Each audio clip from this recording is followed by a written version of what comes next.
Welcome to Reddit Revenge Stories. Did you know over 90% of people watch these videos but don't subscribe? If you enjoy stories of justice and payback, make sure to hit that subscribe button. It really helps the channel grow. And don't forget to like the video if you're ready for today's story. Let's get to the story. I always believed my life was close to perfect. A comfortable home in a peaceful neighborhood, a rewarding career, and a wife, Sarah, who seemed to shine brighter each year. Our marriage of 7 years had felt strong, a fortress built on trust and shared dreams. We had laughed together through hardships, celebrated milestones hand in hand, and supported each other's passions wholeheartedly. But as it turns out, I was blind to the subtle cracks forming beneath the surface. Sarah had always been a fitness enthusiast. From early morning runs to weekend hikes, fitness was her sanctuary. So when she expressed interest in joining a local gym, I saw no reason to object. It was her happiness, her escape, and I fully supported her. She signed up at Peak Strength, a trendy gym buzzing with energy, boasting state-of-the-art equipment, and offering sessions led by charismatic trainers. At first, everything seemed perfectly normal. Weeks turned into months, and Sarah grew increasingly dedicated. She radiated vitality and joy, coming home each evening energized and full of enthusiasm. I couldn't help but feel proud of her transformation. However, something subtle began shifting. The more time Sarah spent at the gym, the more distant she seemed. Conversations became shorter, intimacy turned into mere formality, and her focus drifted away from our shared moments. Initially, I dismissed these concerns as paranoia. After all, relationships have ebbs and flows. Yet the unease within me lingered. One afternoon, I happened to drive past the gym during my lunch break. On impulse, I decided to surprise Sarah and invite her for coffee. I walked in, greeted by energetic music and a crowd bustling with movement. My eyes quickly scanned the room. There, near the weights section, Sarah stood, laughing heartily at something her trainer Ben had said. Ben was popular at the gym, young, charismatic, and undeniably charming. He was known for pushing his clients to their limits, motivating them with his infectious enthusiasm. Watching Sarah laugh with him unsettled me in ways I couldn't immediately articulate. I approached them, plastering a cheerful smile on my face. Sarah's eyes widened slightly as she saw me approaching. "Hey, Alex," she said, her voice lighter and oddly strained. "This is Ben, my trainer." Ben extended his hand warmly, flashing a confident grin. "Great to finally meet you. Sarah's mentioned you." I shook his hand firmly, trying to mask my discomfort. "Good to meet you too." Sarah shifted nervously. "What brings you here?" "I thought we could grab coffee if you're done." She hesitated momentarily, glancing quickly at Ben before nodding. "Sure, give me a minute to freshen up." We sat at a cafe near the gym, sipping our coffees quietly. The air between us felt charged, heavy with unspoken tension. I broke the silence, attempting normalcy. "Seems like you're really enjoying your training sessions." She smiled faintly, avoiding my eyes. "Yes, Ben's great at motivating me." Something in her voice tugged at my instincts. I don't see you much these days." She looked up sharply, a flicker of guilt crossing her eyes. "I'm sorry, Alex. It's just the training schedule. It's intense." I reached for her hand, holding it gently. "Sarah, is everything okay with us?" Her hand trembled slightly beneath mine, and her eyes filled briefly with tears. "Of course, I just need some space to focus on myself. You understand, right?" I nodded, though my heart sank. Space wasn't something we'd needed before. We finished our coffee quietly, and life resumed its uneasy routine, but suspicion gnawed at me, steadily eroding my peace of mind. Days turned to weeks. I started noticing subtle signs. Sarah guarded her phone carefully, excused herself frequently for private calls, and began taking extra sessions at the gym, often at odd hours. Each instance widened the gap between us. My fears intensified, so one evening, when Sarah claimed to have an emergency gym session, I impulsively followed her. Parking discreetly across the street, I watched her enter the facility. My heart pounded anxiously. I sat in my car for what felt like an eternity. Eventually, Sarah emerged, not alone, but alongside Ben. They chatted animatedly, their bodies close, their laughter echoing in the empty parking lot. My pulse quickened painfully as Ben gently placed his hand on her shoulder. Sarah didn't resist. Instead, she leaned into his touch slightly. It felt as if my world were crashing down around me. I realized at that moment, painful as it was, that my suspicions weren't baseless. They parted ways, and I waited until Sarah was gone before approaching Ben. He looked startled to see me again, his confident demeanor faltering slightly. Alex, hey, did you need something? I managed to keep my voice steady. Is there something I should know about you and my wife? He visibly tensed, shifting uncomfortably. Look, I'm just her trainer. There's nothing inappropriate. I stared directly into his eyes. Keep it professional, understand? He nodded stiffly, visibly unnerved by my direct confrontation. But confronting Ben offered no real solace. That night, I sat in silence, wrestling with heartache and confusion. Was I paranoid? Was I seeing betrayal where none existed? But deep down, I knew. The truth was harsh and unyielding, pressing down heavily on my chest. Days became torturous. I couldn't function properly at work. Sleep evaded me, and my every waking thought was consumed by worry and dread. I resolved to confront Sarah directly. One night, as we ate dinner in tense silence, I finally spoke. Sarah, we need to talk. She froze, her fork suspended midair. What about? I steadied my voice despite my heart hammering painfully. About Ben, about the gym, about us. She set the fork down slowly, her face pale. Alex, please don't do this. Don't do what? My voice quivered, desperation breaking through. Sarah, talk to me. She avoided my gaze, her voice barely audible. It's complicated. Are you having feelings for him? Her silence answered louder than words. Tears filled her eyes. I'm sorry, Alex. I never meant for this to happen. The confession was like a physical blow knocking the air from my lungs. My vision blurred with emotion, betrayal, and grief overwhelming me. So it's true. She nodded, ashamed. It started so innocently, just training, encouragement, but somewhere along the line I felt noticed again, alive in a way I hadn't felt for a long time. Her words sliced deeper than I anticipated. Had I failed her that profoundly? Had I become complacent, blind to her emotional needs? We sat there, our hearts laid bare amidst shattered trust and newfound pain. Eventually, Sarah spoke softly. What do we do now? I struggled for words, unsure myself. I need time to think. She nodded solemnly, understanding the gravity of what lay ahead. That night I lay awake, reflecting on every memory, every laugh we'd shared. Could we survive this breach of trust? Could I forgive this profound betrayal? The thought was agonizing. But amid the pain, determination stirred within me. Whatever lay ahead, I would face it head-on. My journey to healing had just begun, marked by uncertainty, grief, and a quest for answers. Little did I know, the path I was about to embark on would reshape everything I knew about love, trust, and myself. The days following Sarah's confession blurred together, an endless cycle of sleepless nights and weary mornings. I had never felt such an intense mixture of sadness, betrayal, and anger. Every glance in the mirror revealed the shadow of a man who once trusted implicitly, but now questioned everything he ever believed. Yet, beneath the agony, something else stirred.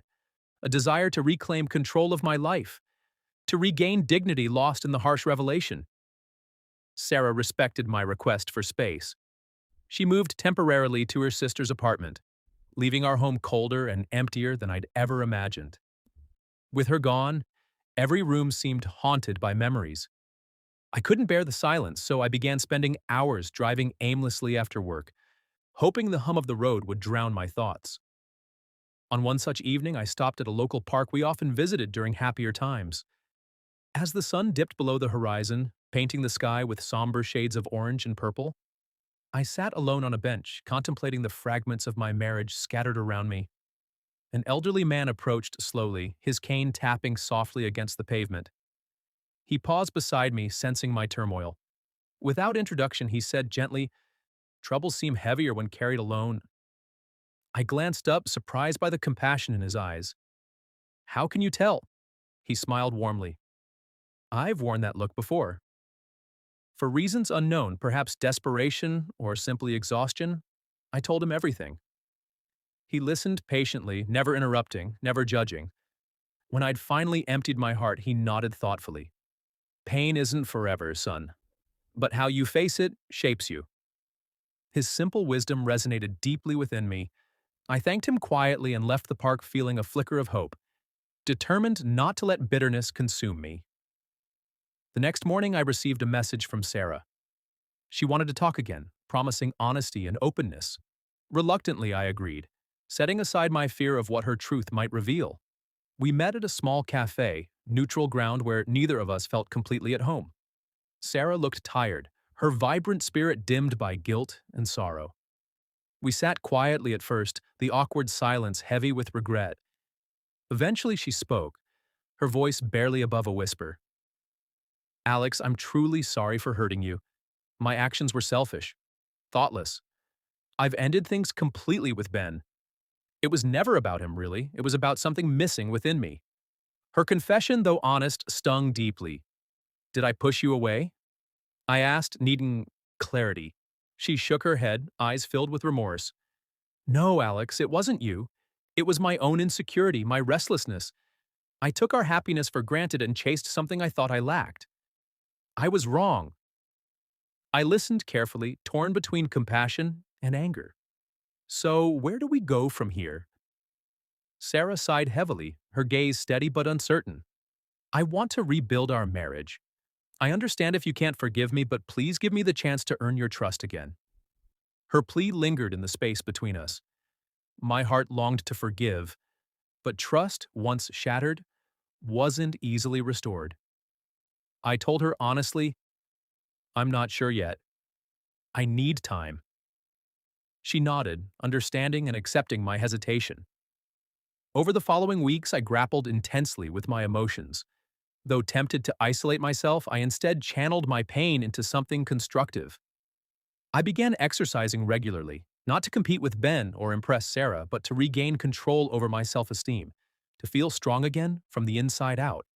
As my body strengthened, so did my resolve. I realized something critical. My identity wasn't defined solely by my marriage. While Sarah's betrayal had shaken my world, it hadn't destroyed me. This newfound perspective became my foundation for healing. One afternoon, during a particularly intense workout at a new gym, I noticed someone familiar entering. Ben, visibly uncomfortable at seeing me, hesitated briefly before approaching cautiously. "Alex," he began awkwardly, eyes apologetic. "I didn't mean to hurt you or disrupt your marriage." I steadied my breathing, maintaining a calm composure. "But you did. Both of you did." He shifted uneasily. "I know, and I'm genuinely sorry." I looked directly at him, releasing bitterness from my voice. "Accepting your apology isn't easy, but holding resentment won't help either of us." He nodded quietly, clearly relieved by my response. As he left, I felt an unexpected sense of freedom. Forgiveness wasn't immediate or easy, but facing the source of my pain directly helped me reclaim some measure of dignity. I shared the encounter with Sarah later that week. She listened silently, visibly moved. "Alex, you're stronger than I could ever deserve."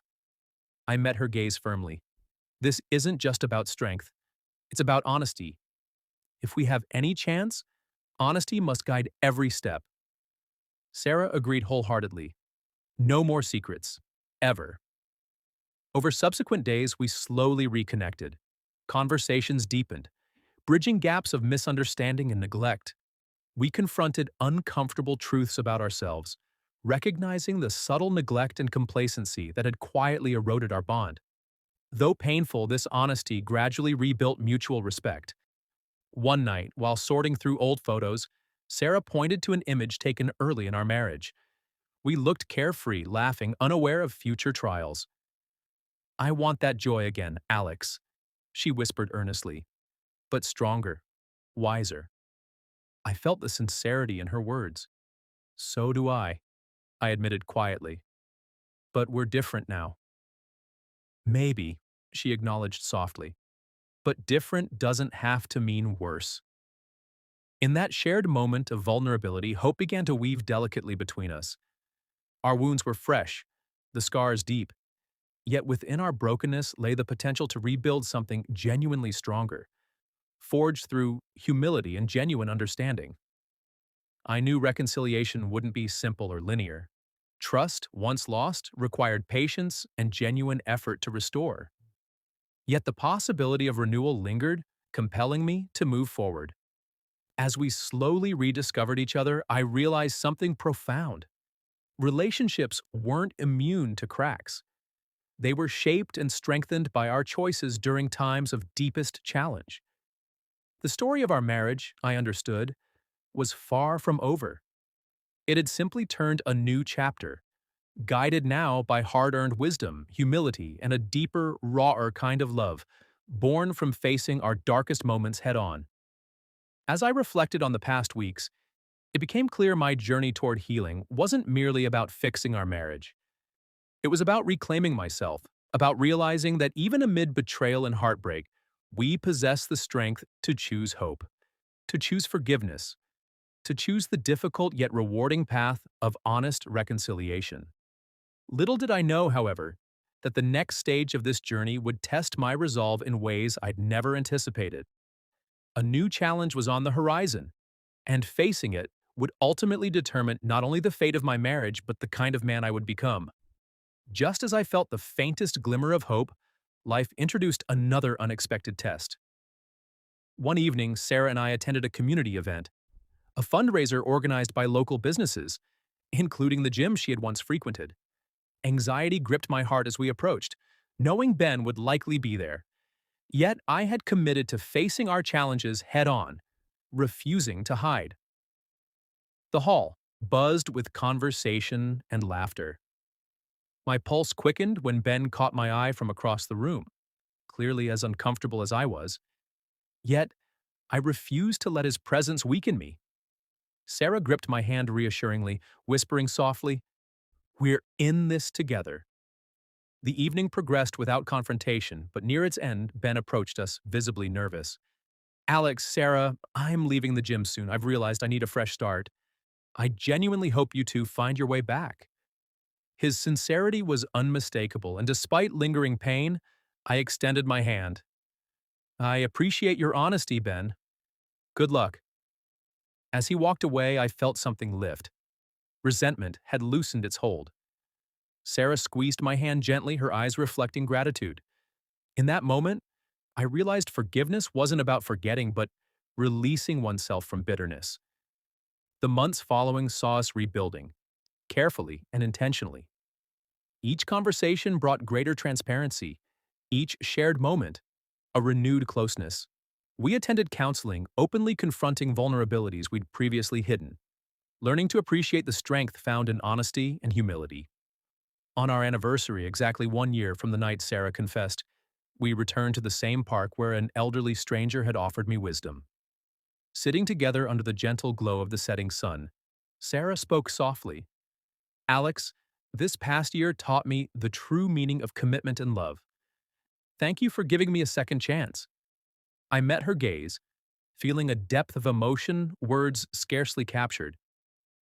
"We've both changed, stronger, wiser, more aware. I can't promise the future will be perfect, but I promise to always fight for us." Sarah smiled, a tear rolling gently down her cheek. "That's all I ever wanted." In the quiet embrace of twilight, we felt the first genuine peace we'd experienced in months. Our marriage had weathered its greatest storm, and though scars remained, they stood as reminders of the resilience we'd discovered within ourselves and each other. Ultimately, our story wasn't defined by betrayal, but by the courage to heal, forgive, and choose love, even in the face of profound heartache. It was a testament to the human spirit's ability to transform pain into strength, teaching us that even the most broken bonds could be rebuilt stronger than before.